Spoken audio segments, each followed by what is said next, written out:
अपना मूल्यवान समय निकालकर हमारे बीच में सर और मैम दोनों लोग उपस्थित हुए हैं।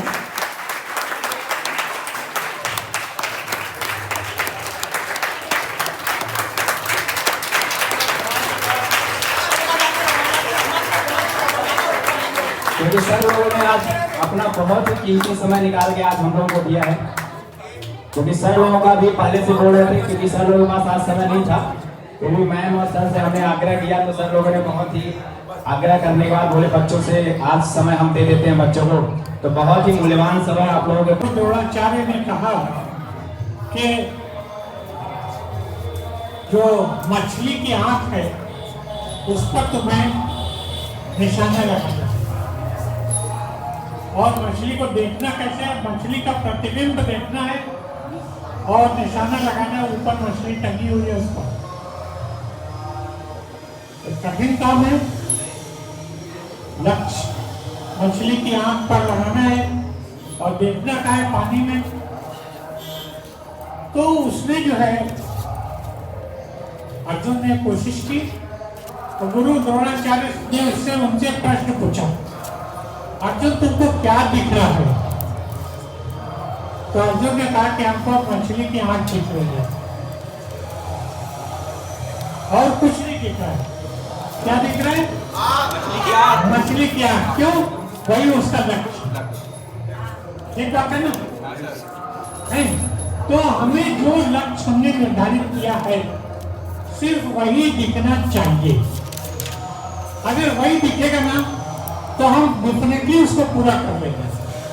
जैसे हमने लक्ष्य बनाया है कि हमको 10th में 95% चाहिए, तो हमें वही दिखना चाहिए और कुछ नहीं दिखना चाहिए। मोबाइल नहीं दिखना चाहिए, हमको खाना कैसा मिल रहा है ये नहीं देखना चाहिए, कौन दोस्त क्या कर रहा है इससे हमको कोई मतलब नहीं है, हमें कहीं घूमने नहीं जाना है, हमें सिर्फ और सिर्फ 95% दिख रहा है, बस और कुछ नहीं दिख रहा है। तो जो इस लक्ष्य को बना करके पूरा अपना ध्यान उस तरफ लगाए तो वो डेफिनेटली सफल होता है। और आप लोगों का जो समय है वो बहुत मूल्यवान है। ये समय ऐसा नहीं आपके पास कि आप थोड़ा सा पिक्चर भी देखें, थोड़ा दोस्तों के साथ में गप भी मारें, थोड़ा खाना भी अच्छा खाएं, घूमने भी जाएं और थोड़ा सा पढ़ लीजिए। अभी तो पूरा अपना का ध्यान जो है ना वो जो आपने लक्ष्य रखा है उस पर लगा कर रखिए। और उसमें भी जैसे मान लीजिए आपके पास 5 सब्जेक्ट है, आइए जैसे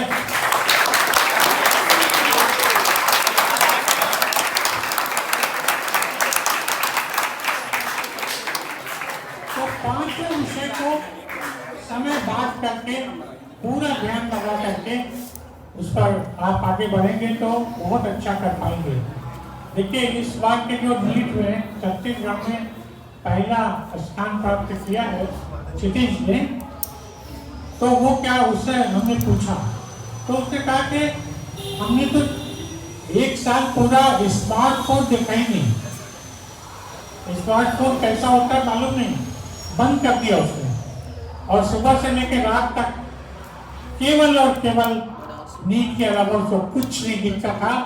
पिछली बार असफल हो गया था लेकिन इस बार उसने 700 में 625 मार्क्स प्राप्त किए और पूरे छत्तीसगढ़ में पहला स्थान मिला। तो कहने का मतलब जो फोकस्ड वर्क हम करते हैं ना, फोकस्ड वर्क वो डेफिनेटली हमको फायदा पहुंचाता ही है। जो लक्ष्य आप निर्धारित करेंगे उस लक्ष्य के करीब आप पहुंच सकते हैं। अगर एवरेज IQ हो तो भी, और बहुत ब्राइट होना जरूरी नहीं है, समझ रहे हैं? तो ऊंचा लक्ष्य अगर हम रखते हैं तो हम कुछ ना कुछ बन जरूर जाते हैं। ये हमारे आप लोगों के लिए जो ग्रोइंग स्टूडेंट है उनके लिए ये एक मूल मंत्र है कि वो पूरा अपना जितना कंसंट्रेशन है वो एक जगह लगा करके रखें, पूरा मन लगा के मनोयोग से डेडिकेशन, डिवोशन और डिसिप्लिन इसके साथ में सीखेंगे तो बहुत अच्छा परफॉर्मेंस आप दे पाएंगे, है ना। तो ये चीज़ आप हमेशा ध्यान में रखिए। इसके अलावा कुछ चीज़ें और हैं कि आराम भी आपको करना है, रिलैक्स भी रहना है। जैसे मान लीजिए आप 10 घंटा पढ़ते हैं तो कम से कम आप 8 घंटे की नींद जरूर लीजिए। अच्छा खाना, अपने पेरेंट्स से बात करके न्यूट्रिशन का ख्याल रखेंगे और बढ़िया आप तैयारी अच्छी करें, जितना मटेरियल हो उसको कई बार पढ़ें। अभी भी देखिए क्या होता है, हम लोग एक बार पढ़ते हैं थोड़ा सा समझ में आता है, 2 बार पढ़ते हैं, 3 बार पढ़ते हैं, 4 बार पढ़ते हैं, 5 बार पढ़ते हैं। जितना अधिक आप पढ़ेंगे उतना अच्छा, उतनी बार आपको नई चीज कोई ना कोई जरूर समझ में आएगी, समझ रहे कि नहीं।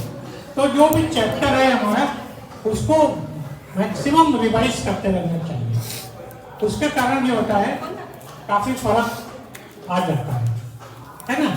समझ रहे हैं, सेल्फ आप रीडिंग करिए, 1 रीडिंग, 2 रीडिंग, 3 रीडिंग, 4 रीडिंग, जितनी रीडिंग आप करेंगे ना उतना आप पाएंगे कि आप कुछ नया उसमें पा रहे हैं, सीख रहे हैं।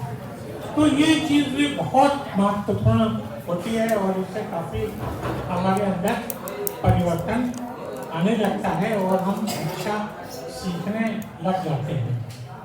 देखिए ऊपर वाले ने या नेचर आप कहें या ईश्वर, भगवान, अल्लाह, क्राइस्ट, जो भी मानते हैं आप, उसने हमको बहुत सी योग्यताएं दी हैं। अपने आप को पहचाने, हम अपने आप को पहचाने कि हम क्या हैं। हमारे अंदर बहुत से प्रकार की योग्यताएं हैं, बहुत सी एनर्जी है, बहुत सा काम साहस है, बहुत से प्रकार की क्षमताएं हैं।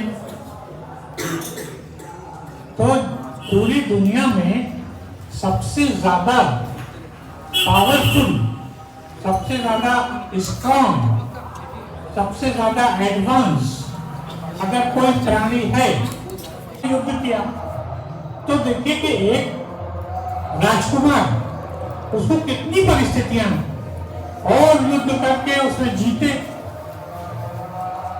वैसे ही कृष्ण का उदाहरण।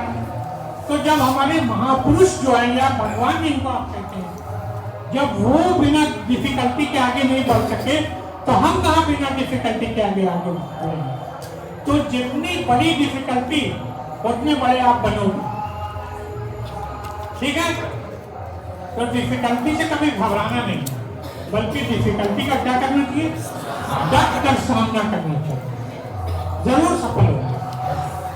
आप जितने लोग दुनिया में सफल हैं, आप उनकी डिफिकल्टी देखिए तो आपको लगेगा कि हमारी डिफिकल्टी तो उनके सामने कोई डिफिकल्टी नहीं है। तो उस मानस से हमें खूब अच्छा काम करना चाहिए। अभी के लिए तो बस इतना ही है कि जो काम आप कर रहे हैं पूरा लक्ष्य पर एकदम ध्यान रखिए और काम करिए, बहुत सफल होंगे, है ना। ठीक है, इन्हीं शब्दों के साथ मैं अपनी बात खत्म करता हूँ। मैडम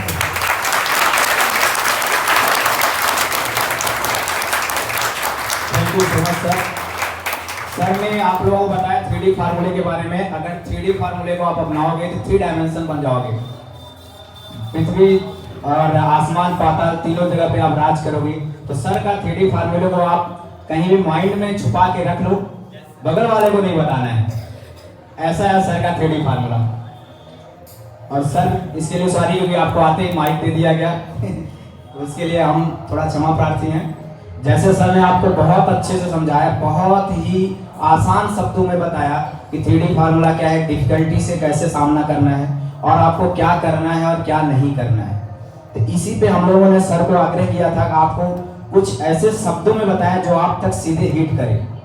घूर को जैसे हिट करना है वैसे शब्द भी चाहिए जो माइंड को हिट करे, सीधे आपके माइंड में जाके लगे और आपको जिंदगी भर के लिए काम आए। तो अब मैं विनय सर से आग्रह करूंगा कि सर का साल के साथ स्वागत करें, सर और मैम का। बस 2 मिनट में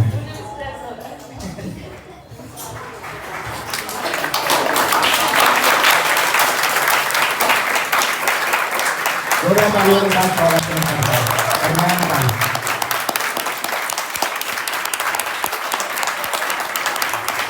अब आपको मैम आपसे बोलेंगे, आप मैम को अच्छे तरीके से सुनिए।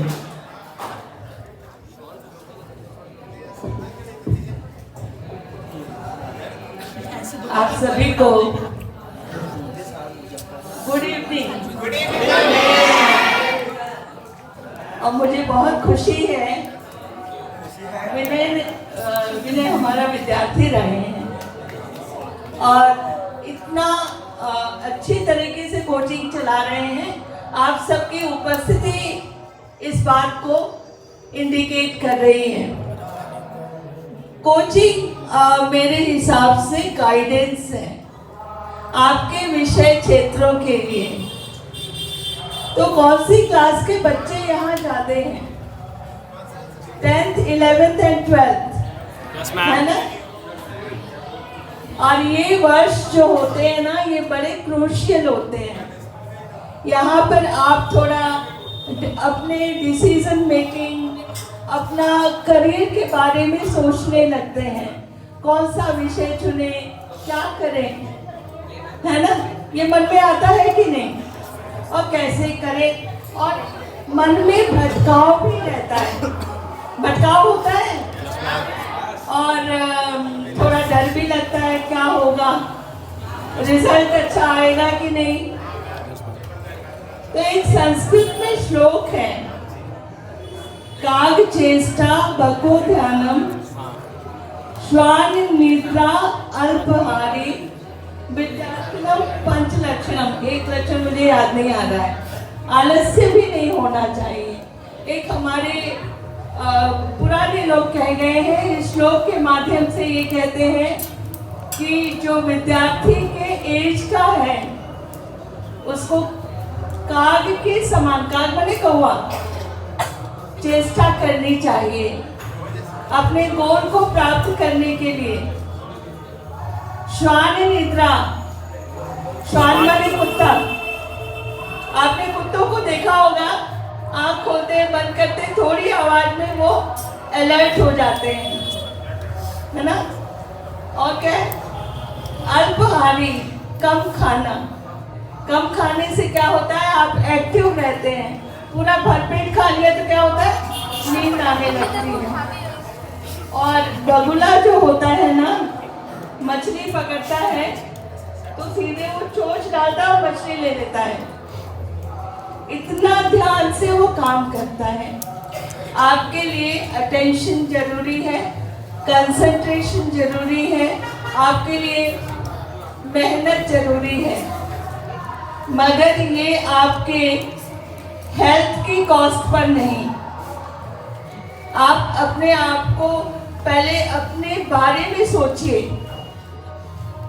अपने ऊपर विश्वास करना सीखिए, अपने गुणों और अवगुणों नहीं, कमजोरियों के बारे में लिस्ट आउट कर लीजिए, जिससे आप जान पाएंगे कि आपको क्या करना है, आप किसमें अच्छे हैं। ठीक है? अपने आप को यदि आपने जाना, जिसे हम लोग कहते हैं सेल्फ के बारे में जानना, बहुत महत्वपूर्ण है और उसको एक्सेप्ट करिए। कोई भी व्यक्ति परिपूर्ण नहीं होता, is not a fully person. कहीं न कहीं उसकी कमजोरी होती है, कोई उसकी स्ट्रेंथ भी होती है। एग्री कर रहे हैं? Yes ma'am. है ना? तो सेल्फ को एक्सेप्ट करिए और एनालाइज करिए। सेल्फ कैसे बनता है? आपको अपनी एबिलिटीज के बारे में पता होना चाहिए। मैं मैथमेटिक्स में अच्छी हूँ, मैं इसमें अच्छी हूँ, मेरा जो दिशा है इस तरीके से आगे जाना है। दिशा को भी तय करना है, लक्ष्य को तय करना है। और यदि लक्ष्य को तय करेंगे, एक लंबा लक्ष्य होता है, लॉन्ग टर्म गोल, मुझे डॉक्टर बनना है। डॉक्टर बनने के रास्ते में मेरे क्या क्या आएंगे, है ना?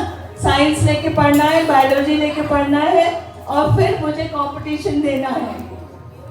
पहला जो रास्ता है, पढ़ाओ, पड़ाव कहते हैं ना, पहला पड़ाव 10th है, दूसरा पड़ाव 12th है और तीसरा पड़ाव आपका कंपटीशन है। पहला पड़ाव के लिए आप तैयारी कर रहे हैं शॉर्ट टर्म गोल। आपका बड़ा गोल क्या है? डॉक्टर बनना। आपका बड़ा गोल क्या है? इंजीनियर बनना। आपका बड़ा गोल क्या है? स्किलफुल होना। गणित में भी आप बहुत अच्छे हैं, बहुत अच्छा काम करेंगे, मगर आपको खुशी कैसे होगी? खुशी सेंस ऑफ अचीवमेंट आना चाहिए। सेंस ऑफ अचीवमेंट, अचीवमेंट जानते हैं ना? आपको जो प्राप्त होता है, मुझे ये पानी मिल गया, बहुत खुशी हुई। आपको इतने परसेंट आए, साल में कितनी बार एग्जाम होता है, लेकिन कौन सी दिशा में जाए उसका आकलन नहीं कर पाते, उसका मूल्यांकन नहीं कर पाते, जैसा हम लोगों ने देखा है। तो पहली बात, अपना मूल्यांकन करिए। मैं किस में अच्छा हूँ? I am the best. मेरी गणित अच्छी है, मेरा विज्ञान अच्छा है, तो मुझे उसकी प्रायोरिटी में थोड़ा ज्यादा रखना है। पढ़ना तो सारा चीज है, इक्वल डिस्ट्रीब्यूशन, ठीक है। तो जो आपके उम्र के बच्चे हैं उनको डिस्ट्रैक्शंस भी होते हैं, है ना? टीवी देखना जरूरी है, मोबाइल देखना जरूरी है, फ्रेंड से बात करना जरूरी है और बहुत सारे इवेंट्स में भाग लेना जरूरी है। जरूर करिए, आपको पर्सनालिटी डेवलपमेंट होगा, भाग लीजिए, लेकिन सेंस ऑफ अचीवमेंट के साथ। क्या सीख रहे हैं आप? यहाँ आए हैं और आपका कोई विषय हम लोग नहीं बता रहे हैं, लेकिन आप यहाँ से जब जाएंगे तो सोचते हुए जाएंगे कि हम क्या करें, क्या बोला क्या है, हम अपने अंदर क्या आत्मसात करें, कैसे अपने कॉन्फिडेंस लेवल को बढ़ाएं। कॉन्फिडेंस लेवल अपना बढ़ाए रखना है। सफलता और असफलता ये एक सिक्के के दो पहलू हैं। असफलता में भी सफलता छुपी हुई है, इस बात को आपको ध्यान में रखना है ना? तो असफल होने पर निराश मत होइए, बल्कि आपको एक पॉजिटिव दिशा देनी है कि भाई जरूर कुछ अच्छा है मेरे जीवन में, मैं उसके लिए प्रयास करूंगी, ठीक है। सो असफलता से डरना नहीं है, एंजाइटी बिल्कुल नहीं लेनी है। जितना आप प्रेशर लोगे ना, आपका परफॉर्मेंस उतना बिगड़ेगा। मैं आपको बता रही हूँ, प्रेशर मत लीजिए, एक लाइट हार्ट के साथ आप आगे जाइए। आपने पढ़ा, टारगेटेड पढ़ाई आपको करनी है। मैंने एक जगह पढ़ा था कि जिस क्लास में है उस क्लास को 50% टाइम में आप डिवाइड कर दीजिए, उतने घंटे आपको पढ़ाई करनी है। 10वीं में है पूरे दिन में 5 घंटे, 12वीं में 6 घंटे। आपको ये तो पता हो गया मुझे 5 घंटे की स्टडी करनी है। अब उस स्टडी को कैसे बंटवारा करना है वो भी देखना है ना। तो जब आपने कोई गोल डिसाइड कर लिया, और वो गोल प्रतिदिन का भी आप डिसाइड करिए, प्रतिदिन में 5 के बेसिस पे स्किल पे बात करेंगे। सुनने की क्षमता है और समझने की क्षमता कितनी है? पक्का ऊपर, क्योंकि मैं बोलती हूँ तो फिर मुझे पूरा अटेंशन चाहिए रहता है। नहीं होता। मैक्सिमम जो प्राइवेट कॉलेजेस हैं, हमारे पास भी ऐसे बहुत सारे मैसेज आते हैं कि सर बच्चों को दो 50,000 लेके जाओ। मैक्सिमम टीचर भी होते हैं, एक तरीके का फेक स्कैम है एडमिशन, क्योंकि वो सिर्फ और सिर्फ तुम लोग ऐसा करवाते हैं, मतलब